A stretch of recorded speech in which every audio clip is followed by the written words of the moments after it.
네, 황장엽 씨를 암살하는 대가로 5천만 원을 받았다. 누구의 말일까요?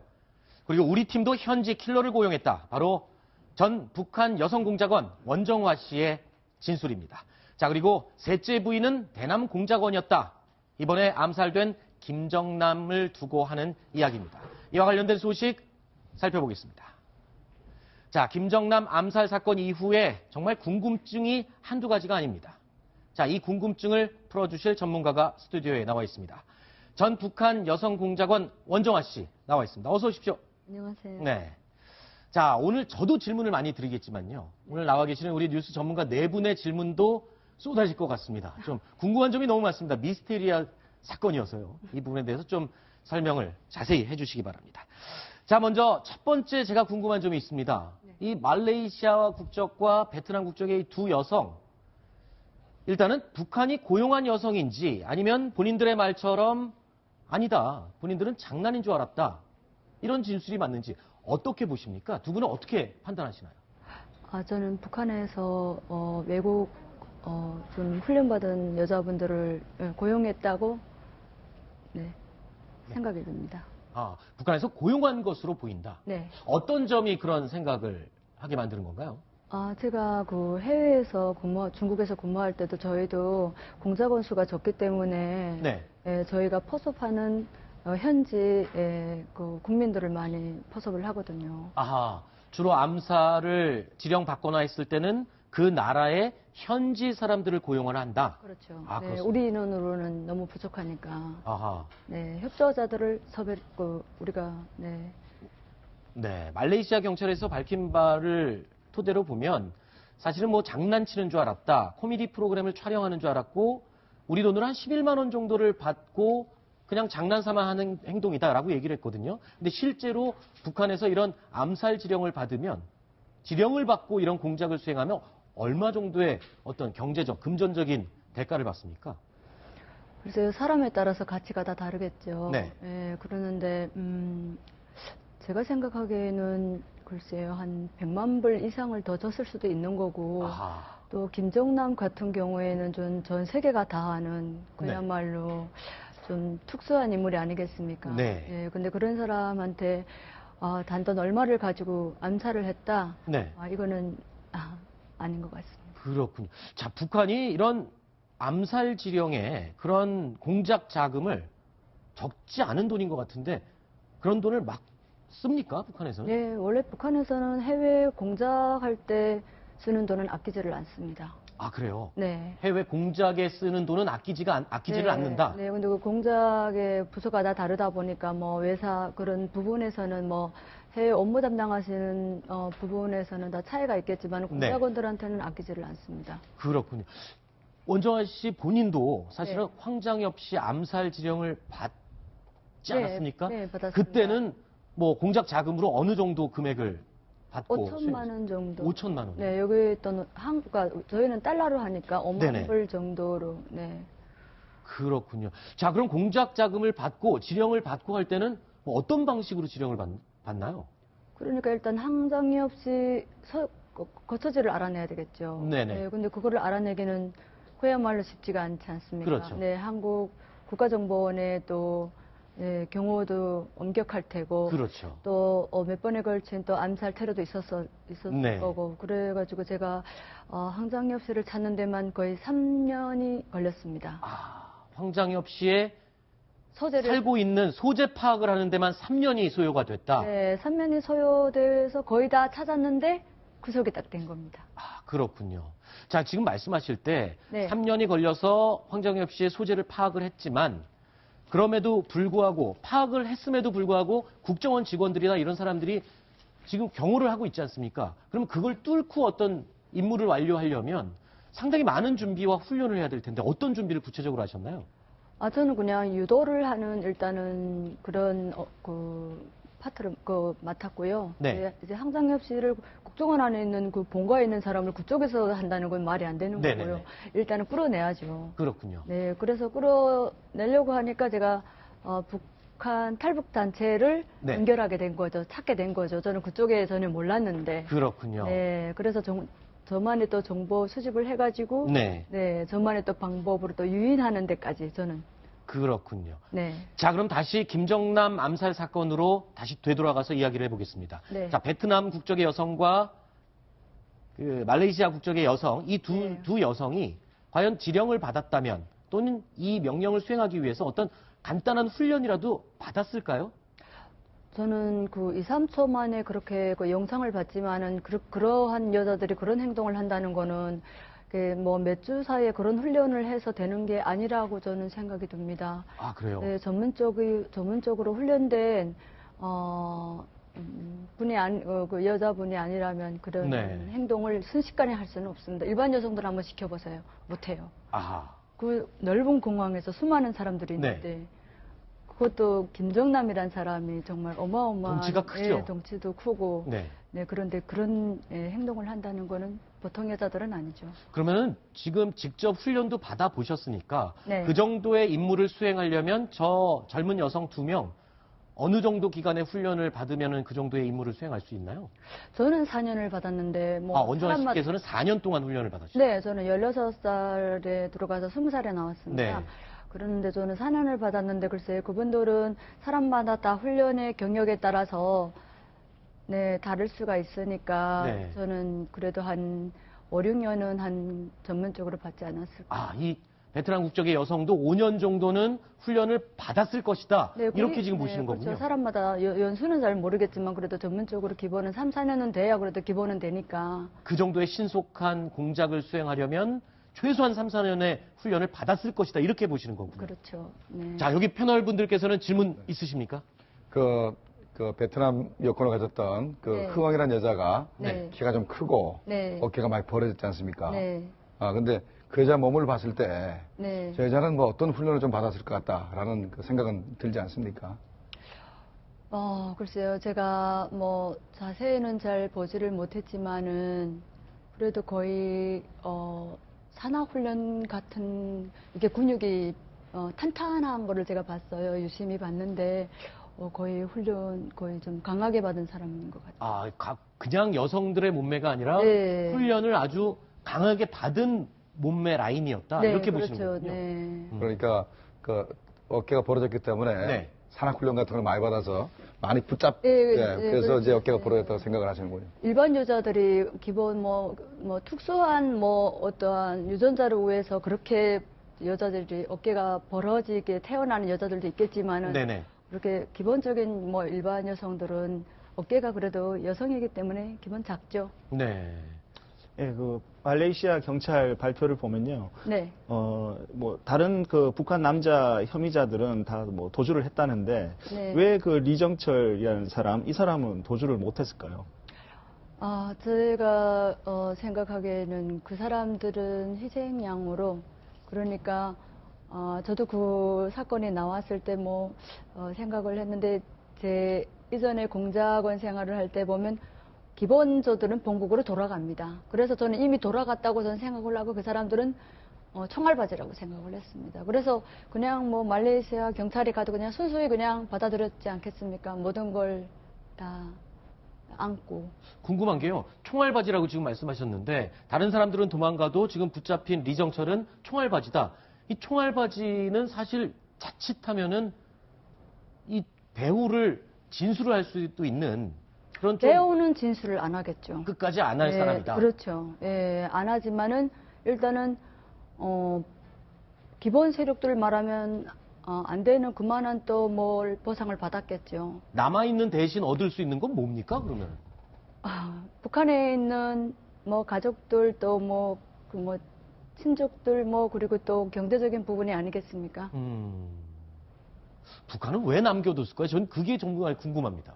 아무래도 이게 김정남 사건이 아무래도 세계적으로 또 관심이 많고 또 유일하게 또 북한이라는 또 3대 세습 체제에서 또 김정남에 대한 어떤 관심이 많다 보니까 네. 어차피 북한도 생각을 했겠죠. 이렇게 암살을 하면 어차피 추적이 될 거고 경찰에 잡힐 거고 이러니까 이런 거를 대처해서 빠져나갈 시간을 만들어줬을 거라고 저는 생각을 합니다. 그리고 나머지 인원은 네, 그렇군요.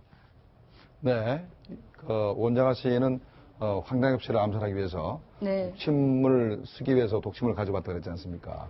저는 황장엽 씨 암살 때는 독침을 안 가져왔고요. 정보원, 국군 네네. 기무정보원. 어쨌든 네. 바람을 지기 위해서 독침을 가져왔는데 네. 요번에 두 여자 공작원이 여자 암살자가 김정남을 죽였다는데 네. 몸에서 바늘 자국이 안 나타났답니다. 원래 거기에 바늘 자국이 없습니다. 찾을 수가 없습니다. 아, 그래요? 네, 그 바늘 자체가 어떻게 제가 설명하면 머리카락보다 또 바늘보다도 이게 어중간해가지고 그야말로 제가 중앙일보에서도 인터뷰할 때도 말씀드렸지만은 그야말로 아마 그래서 전문가도 아마 찾기 어려울 것 같습니다. 글쎄요, 아마 부검을 하면은 네. 부검을 하면 최초의 그 상처가 났기 때문에 네. 아마 어떤 방식으로든지 밝혀낼 수 있었을 겁니다. 멍자국이라든가 네. 아니면 그러니까 아무리 가느다란 바늘이라도 그래서 거기 분명히 찾을 수 있을 것이다. 네, 그래서 네. 혹시나 이번에는 독침이 아니고 다른 방법으로 암살을 했다고 추정이 되는데 혹시나 북한이 현재 사람을 죽이는 좀 방법이 좀 바뀐 거 아닌가 이렇게 생각을 해본 적이 없습니까? 저는 제가 훈련 받을 때만 해도 여성들이 무기로 그게 사실은 나온 겁니다. 그래가지고 독침이 나온 건데 그 외에는 제가 저는 이렇게 한국에 있은 지 오래돼가지고 제가 그 살상 무기는 제가 잘 모르겠습니다. 그렇군요. 어쨌든 북한이 그러면 지금 과거에는 독침을 사용해서 공작을 하도록 훈련을 받으신 건 맞고요. 네. 그 이후에는 지금 어떤 신기술을 사용하는지는 명확치 않은 상태인 거죠. 저는 이제 한국에 전향해서 저는 그렇죠. 일반 국민으로 살기 때문에 네. 별로 네. 그러면 북한이 말씀하시죠. 좀 또 여쭤볼 게 있는데 네. 김정남이가 독침인지 뭔지는 모르지만 네. 일단은 독약이 몸속에 들어간 다음에 네. 죽어가는 과정을 우리가 CCTV에서 봤지 않습니까? 그렇죠. 네. 그래서 혹시나 현재 죽어가는 모습이 어떤 독으로 죽어가는 건지 알 수 있으면 아시는 게 있으면 좀 말씀해 주시죠. 북한에서는 그런 독성분에 대해서 우리한테는 알려주지를 않죠. 아하. 한번 그걸 맞으시고 해독도 해봤다고 그러셨죠? 네, 예, 그렇죠. 해보셨잖아요. 네. 그러면은 제가 생각하기에는 저 두 여자가 독을 썼다면 본인들도 실수로 뿌렸으면은 취할 수 있고 잘못 찌르면 자기 옆에 사람 찌를 수도 있고요. 그러면 저런 네. 사람들은 저거 작전할 때 해독제를 맞고 들어가나요? 어떻게 하나요? 그 경험을 생각하시면. 아마 그거는 밀봉이 된 상태를 바로 구상소에서 뜯어서 들어오는 순간에 시간이 얼마 안 되기 때문에 본인들한테는 해가 되지를 않습니다. 그래요? 장시간 가지고 있을 때는 실수로 인해서 죽을 수도 있겠지만. 아니, 근데 앞에 여자가 김정남을 하다가 삐끗 나가면 뒤에 이렇게 목을 조른 여자한테 탁 가면 이 여자가 죽을 수도 있잖아요. 그런 걸 해서 사전에 자기들은 어떤 중독이 안 되게 해독제 같은 걸 맞고 들어간 그런 연습들은 따로 안 하셨나요? 아니, 그런 거는 안 했습니다. 해독제는 맞아봤는데, 그리고 저는 수건을 얼굴을 가렸지 않습니까? 그 스프레이는 독이 안 된다고 생각을 합니다. 아하. 독침을 숨기기 위한 어떠한 눈속임이라고 저는 그렇게 봤습니다. 이건 제 견해입니다. 제가 본 견해입니다. 그 해독제를 맞았을 때 이렇게 독인 줄 알고 독을 취했다가 해독을 할 때는 겁이 안 나세요? 그냥 죽는다는 그런 마음 편하게 가지라고 해서, 그리고 또 해독제를 넣고 또 일주일 동안 영양주사를 맞았습니다. 네. 그러니까 실제 이 독이 어느 정도의 독성을 갖고 있는지를 알아야 공작을 수행할 수 있기 때문에 그 독을 본인의 몸에 실제로 네. 놔서 네. 체험하는 훈련까지 하셨다는 네. 말씀이신 거죠? 그래야 상대방한테 1, 2초 만에 죽는지 3초, 4초 만에 죽는지를 저희가 알아야지만 상대를 죽일 수가 있으니까요. 네, 그렇군요.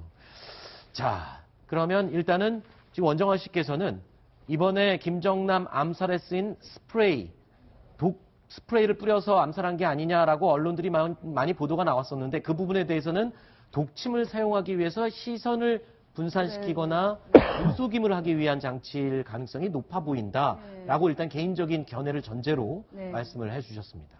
혹시 또 궁금한 거 있으세요? 네, 개인적인 얘기를 좀 질문을 드리고자 하는데요. 네.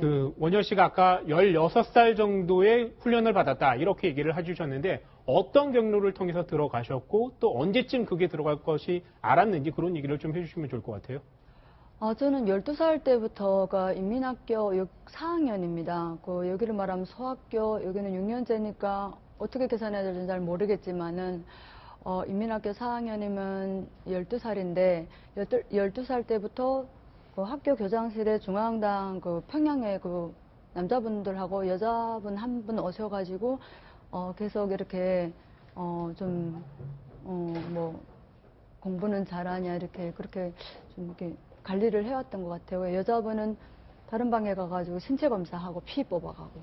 네. 일종의 선발이 된 것 같으신데 저희는 모르죠. 저희는 12살 어린 나이에 그게 뭐 선발이 되는지 뭔지는 모르고 오니까 학교에 오니까 교장실에 가니까 그런 분들이 와 계시고 하니까 그냥 뭐 내가 뭐 공부 잘해서 무슨 뭐 이런 생각이나 하지 어린 생각에 뭐 특수부대 간다는 걸 뭐 상상도 그야 못하죠. 네, 그리고 북한의 최고 실세로 알려진 최령의 노동당 중앙위원회 부위원장도 이렇게 만나셨다 이런 얘기를 어디서 하셨던데요. 아, 예, 저는 그래서 16살에, 원래는 중학교가 제가 졸업하는 시점이 17살인데, 16살에 저는 올라갔는데, 그 당시에 1989년도였습니다. 1989년도에, 사로총 중앙위원회라는 건물 자체가 있다는 것도 저는 모르죠. 근데 거기 평양시 중구역 동성동에 사로총 중앙위원회 건물에 쭉 들어가니까 3층에 최령의 위원장이라서 우리는 뭐 TV에서나 봤죠. 그래서 그분을 처음에 접했던 겁니다. 뭐라고 얘기를 하던가요? 만났을 때. 오늘하고 수고했다고. 그리고 아하. 그 옆에 그때 조직부에 또 그 사로총 중앙위원회 조직부 김정운 부부장도 있었습니다. 그래서 네. 그 사람이 그러니까 그 사람이라고 해야 되는지 그분이라고 해야 되는지 모르겠지만 그분이 앞으로 원종화 동물을 관리할 조직부 김정은 부부장입니다 하고 소개를 했습니다. 네. 그리고 최령의 위원장은 오늘하고 수고했습니다. 장군님이 영광과 이렇게 배려를 받아가지고 여기에 온 거를 영광으로 생각하라고. 저기 윤 선생님 고향이 어디세요? 저는 한경부터 청진입니다. 근데 거의 한국말 쓰지 않으시네요. 한국화가 많이 되셨는데 따로 교육 받으셨어요? 저는 특수부대에서 남한 군인하고 한 달 동안 같이 있었습니다. 남한 군인? 네, 월북한 군인. 와 있었어요? 그때 당시에 그 월북한 군인이요, 충청도 사람이었는데 그 사람이 이거는 무슨 글쎄 군인분 한국 군인분들이 그렇게 했는지는 모르겠지만 그 선임한테 오도 맞아가지고 월북해서. 더러 맞아요 우리도. 아 그래요? 그럼 사실인지는 모르겠지만 그 맞은 자리도 네. 막 보여주시더라고요. 그러면서 그 한국의 지리랑 뭐 그거 한 달 동안 배웠습니다. 근데 한 달 갖고 되겠습니까? 우리가 미국 가서 생활해도 한 3년 지나도 미군 물이 안 먹는데. 근데 그분은 그 부대에 그렇게 한 달 동안 오랫동안 있을 수 있는 사람이 아니기 때문에 잠깐 그렇게. 예. 그럼 한국에 들어오시면은 지리도 모르고 아는 사람도 없고 집 사는 방법도 모를 텐데 어떻게 여기 들어와서 거처를 구하시고 저는 또 저만의 다 방법이 있었던 거죠. 있었습니까? 네. 근데 가장 궁금한 거는 한국에 이제 그때 기무요원들이나 이런 사람들 접근을 하셨잖아요. 네. 그런 사람들을 포섭하는 방법이 뭡니까? 어떤 방법으로 하세요? 여기서 이렇게 창피하게 말해도 되는지 모르겠습니다. 괜찮습니다. 말씀하셔도 됩니다. 좀 떨어뜨리세요. 좀 거의 뭐 그래도 술 작전에 들어가지 않았겠습니다. 술? 네. 술 잘하세요? 예전엔 잘했습니다. 지금은 안 합니다. 그럼 술 드실 때도 약 좀 드시고 덜 취한 상태에서 이렇게 저는 안 취합니다. 그때는 긴장을 했기 때문에 양주를 여러 병 마셔도 안 취했죠. 상대방은 취해도 몸이 견디나요, 그게? 몸 관리를 다 합니다. 영양적으로 다 했습니다. 그렇군요. 그런데 술은 마시더라도 사람을 꽉 휘어잡으려면은 뭔가 다른 게 있어야 될 것 같은데. 그거는 제가 방송에서 말을 못하는 거죠. 네. 알겠습니다. 자, 그런데 궁금한 게 지금까지 말씀하신 내용을 쭉 살펴보면 이번에 김정남 암살 사건은 김정은의 지령이 맞다라고 아마 생각을 하시는 것 같아요. 맞기 때문에 지금 북한 그 공작원이 잡히지 않았겠습니까? 네. 예, 그 이정철이라는 사람 잡히지 않았겠습니까? 근데 북한 또 사람인 게 확인되지 않습니까? 어떤 계통을 통해서 이런 정도의 암살 사건은 좀 지령이 떨어지나요? 저는 그 국가안전보위부라 국가안전보위는 그런 어마어마한 일까지는 안 합니다. 그러면 정찰 천국이라고 저는 생각을 합니다. 북한은 여기 국정원에 여기 뭐 현직에 계셨던 분도 실장님도 계시지만은 정찰 천국이라면 북한에서는 그야말로 어마어마한 그렇군요. 권력을 가진 행사. 자, 이번 김정남 암살 사건에 연루된 사람만 11명, 그리고 4명은 이미 북한으로 들어간 것으로 알려지고 있고요. 경찰에는 3명이 체포가 됐습니다만, 자, 지금 이 인물들 이외에 또 한 명이 주목을 받고 있습니다. 김정남의 셋째 부인. 셋째 부인이 주목을 받고 있어요. 이 이유가 뭐죠? 뭐 특별한 사연이 있나요? 그래서 저는 그것까지는 잘 그래요? 모르겠습니다. 알겠습니다. 자, 그러면 저희가 준비를 했습니다. 뉴스탑10에 새 식구가 한 명이 더 생겼는데요. 개그우먼 정일랑 씨입니다. 앞으로 뉴스를 좀 더 쉽고 재미있게 설명해 주실 우리 가족인데요. 자, 서영란, 김정남의 셋째 부인인데 이 서영란에 대해서 정일랑 씨가 설명을 해드리겠습니다. 보시죠.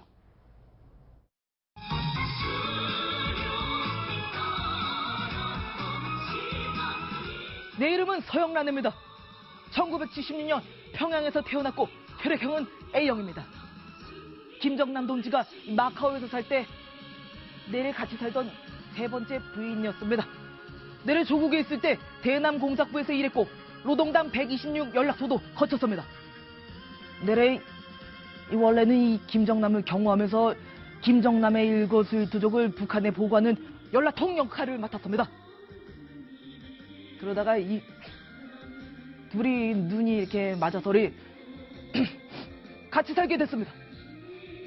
내래의 형님으로 모시고 있는 김정남 동지의 둘째 부인 이혜경과 그의 자녀들을 돌보는 역할을 했더래. 김정남이 저를 소개할 때 그저 이쁘고 술도 잘 먹고 이 쌈박질도 잘한다는 얘기를 했는데 김정남 동지가 그 모습에 저한테 반한 것 같습니다.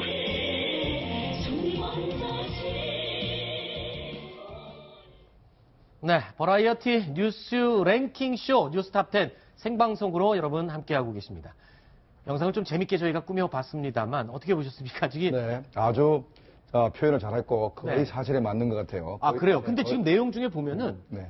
서영란, 김정남의 셋째 부인이 술도 잘 마시고 싸움도 잘한다 그랬어요. 네. 그러니까 벌써 126 연락소 소속이기 때문에 네.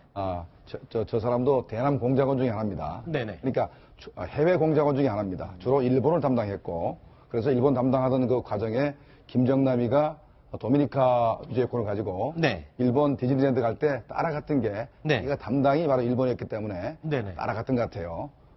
그리고 제가 파악하기로는 벌써 그때부터 벌써 내연 관계가 시작된 걸로 알고 있습니다. 그래요? 2001년도부터. 네. 그러니까 어떻게 보면은 저거는 서영란은 네. 그러니까 이혜경과 신정희 두 부인은 네.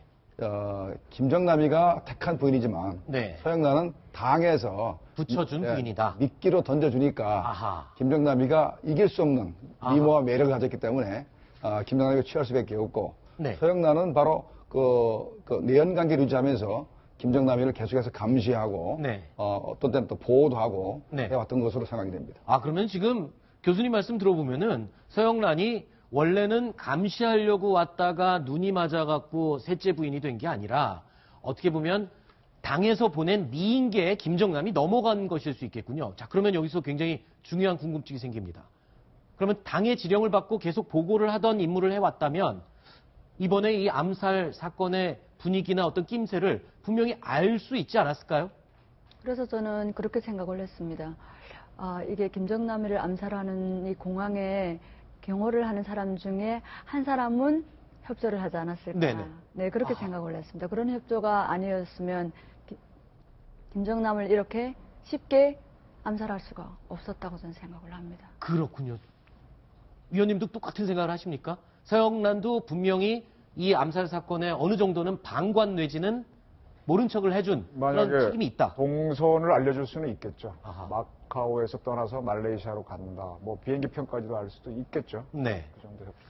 근데 이게 사실은 그 원래 감시의 임무를 띠고 있는 공작원이 그 감시를 해야 될 대상과 한편이 된다라고 한다면 북한 내부에서는 이 사람은 완전히 배신자로 찍히는 거 아닙니까?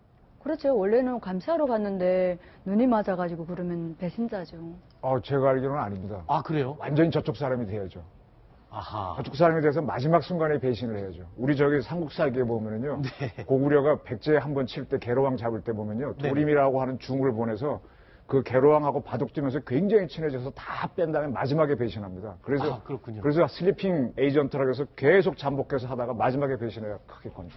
요번에 김정남이가 그 마카오에 도착한 게 말레이시아 도착한 게 네네. 12월 6일입니다. 네. 그리고 나오는 날짜는 13일입니다. 네. 북한의 공작원들이 먼저 들어갑니다. 1월 31일, 네. 2월 2일, 2월 4일, 2월 5일 들어가서 따로따로 들어가서 그래서 한꺼번에 나오죠. 김정남이가 도착하기 전에 벌써 4명, 5명이 벌써 포진을 하게 됩니다. 그렇죠. 이거는 사전에 정보가 누설되지 않으면 미리 갈 수가 없습니다. 아하. 그래서 제가 볼 때는 사전에 김정남이가 6일부터 13일까지 말레이시아를 방문한다. 네. 방문해서는 누구누구를 만난다라는 정보는 바로 저 서영란이가 아하. 제보를 한 것으로 생각이 됩니다. 그러면 지금 말레이시아 경찰의 발표 내용에는 전혀 포함되지 않고 있지만 우리 국내에서 관심을 가져야 될 사람 중에 한 명은 또 이 서영란을 포함시킬 수밖에 없겠군요. 김정남의 동선과 모든 스케줄을 다 알고 당에 알려줬고 그 정보를 토대로 공작원들이 미리 말레이시아에 들어왔었다. 네, 제 생각은요. 서영란 씨가 그 역할을 했다면 네. 저분은 북한, 네. 우리, 네. 중국 네. 모든 데서 빨대 꽂으려고 애를 썼을 거고요. 아하. 그래서 저 친구도 이제 어디를 하는가 굉장히 고민을 많이 해서 공작원이 넘어오면 굉장히 좋잖아요. 그러니까 네. 저 사람이 만약에 북한에 충성을 한다 그러면 계속 김정남한테 충성을 해야 되고 네. 마지막 하나만 배신하고 있어야 되는데 네. 아주 상당히 힘든 삶을 지금까지 살아온 사람으로서. 자, 그런데 지금 사건이 하나씩 궁금증이 해결되면서 계속 누가 나옵니다. 배우가 나오고 그 배우의 배우가 나오고 그 배우의 또 배우가 나옵니다. 지금 나올 수밖에 없죠. 이게 하나의 작품인데 네. 이번에 우선 이 말씀 드리고 싶은데 이번에 도쿄 TV하고 후지 TV가 동영상을 구했지 않습니까? 네네. 저는 아침에 딱 보면서 좀 땅을 쳤는데 네. 야, 일본은 우리 같은 국가정보원이 없어요. 미국의 CIA 같은 게 없습니다. 내각조사실 나이조라고 하는 데가 있는데 그거는 그렇게 큰 조직이 아니에요. 그럼 일본은 경찰이 정보활동 다 하는데 어떻게 저 기자들이 저 동영상을 구했냔 말이에요. 저거는 말레이시아 공안당국만 갖고 있는 거 아닙니까? 네. 어떻게 구했겠어요? 나 오늘 몇 군데 전화했었어요. 일본 기자들한테. 어떻게 구했냐 막 묻더라고. 그랬더니 방법이 돈과 에이전트를 늘 활용해라. 제가 이게 오래된 얘기인데 제가 한번 탈북자를 통해서 북한 사진을 찍어온 적이 네네. 제가 찍은 건 아니었는데 네네. 친구들이 돈이 좀 필요로 해요. 그래서 저는 돈을 구할 수가 없어서 일본 쪽을 하니까 일본 기자는 그때 후지 TV인데 1,000만 원을 딱 내놓더라고요. 아, 네. 자료를 구하기 위해서. 그래서 나는 스틸 사진 구해갖고 우리 매체에 쓰고 말았는데 네. 그러니까 일본에 저런 능력들이 있어 탁탁 구하니까 대한민국의 어떤 그 민간 조직이잖아요. 네네네. 그러니까 이게 좀 굉장히 놀라운 건데 그런 식으로 움직이는 게 시스템인데 마찬가지로 북한이 저런 공작을 기획했다 그러면 여러 조직이 움직이죠. 그러니까 알겠습니다. 잠깐 요거는 제가 하나 짚고 넘어갈 문제가 있어서요. 거기서 민간 조직에서 하는 거고 또 예를 들어서 우리나라에서는 언론에서 할 때는 그렇게 또 대놓고 거래를 하거나 그러지는 않습니다. 뭐 정보력을 통해서만 자료를 근데, 얻게. 일본 언론들은 거래를 합니다. 아, 그래요? 거래를 합니다. 그래서 만약에 북한 내부에서 아주 중요한 문서가 밖에 나왔다. 네네. 거 나왔다. 그러면 일본 언론사하고 네. 국정원하고 각 정보기관 달라붙습니다. 그런데 북한에서 정보를 가져오는 그 사람이 네. 돈을 제일 많이 주는 데를 줍니다. 그런데 네. 돈이 제일 많은 일본이 제일 많아요. 그래서 따라갈 수가 없습니다. 알겠습니다. 요번 사건도 요번에 네. CCTV를 뽑아낸 것도 네. 일본 언론들이 돈을 주고 샀을 수도 하나 있고 돈뿐만 아니라 또 하나는 에이전시 정보력이 있기 때문에 가능했겠죠. 정보력 부분은 네네. 비록 경찰 내각조사실이 사실 경찰입니다. 네네네. 별로 힘은 없어요. 그런데 알겠습니다. 일본은 일본 국민들, 일본 기업인이 바로 정보원입니다. 네, 맞습니다. 이게 우리 국민이랑 다른 게 바로 그 차이입니다. 알겠습니다. 상사원들이. 자, 그리고 하나 더 궁금한 게 있습니다. 지금 배우가 계속 나오고 있는데 리영이라는 사람이 또 등장했습니다. 이 모든 것을 배우에서 가장 진두지휘한 사람이다. 이렇게 지금 알려지고 있거든요. 리영이라는 사람 혹시 알고 계시나요? 남자요? 네네. 저는 모르는. 아, 그래요? 혹시 알고 계시나요? 아십니까? 저는 이 사건 전 파악은 못했는데 우선 네네. 이정철만 제가 추측하는 걸 말씀드릴게요. 자, 이 4명의 공작원, 남자 공작원이 네네. 이동을 해온다라고 할 때 적어도 현지에 안내조는 한 명이 있어야 돼요. 네. 미리 들어가 있는 에이전트가 있어야 되죠. 네. 저는 이정철 같은 경우를 일종의 한 번 써먹기 위해서 장기간 집어넣은 공작원이라고 보는데 그 4명이 들어왔단 말입니다. 네. 이 사람들이 여기 쭉 모이게 할 때 저도 쿠알라룸푸르 시내는 안내해줘야 될 거 아니에요. 그렇죠. 그럼 좀 운전을 할 수도 있고 그래서 저 친구는 못 빠져나가는 겁니다. 말레이시아 주재원으로 돼 있으니까. 그렇죠. 그리고 현장 지휘관으로 리영이 왔는지 아는지 그건 모르겠고 그다음에 특수 임무를 하기 위해서 예를 들어 저 여자가 실패했을 때 두 남자로 덮치게 하려면 그 조장이 50몇 살 먹은 사람이 있고 네. 전체를 보는 사람이 또 하나 있고 이렇게 오는 거. 그러니까 이게 층층층층 씌어서 오는 건데 네. 1단계 작전, 플랜 A가 있고 B, C, D가 있을 거예요. 근데 네. A에서 성공해버린 거예요. 여자들이 그렇죠. 해버린 거예요. 그러니까 쫙 빠져나가는 거죠. 그리고 그래서 흩어지는데 마지막에 리정철은 여기 있어야 되는 거죠. 이상까지 뜨면 이상해지니까. 그러니까 네. 그렇게 되는 거고 리영이라는 사람이 지금 말레이시아 수사하면서 뭔가 나오고 있으니까 궁금증이 쏠리는 거죠. 네, 알겠습니다. 자, 김정남 암살 사건에 관한 이야기 계속 나누고 있는데요. 원정화 씨께서는 여기서 인사를 드리고 다음 순서로 계속 이어가겠습니다. 오늘 나오셔서 고맙습니다. 네, 감사합니다.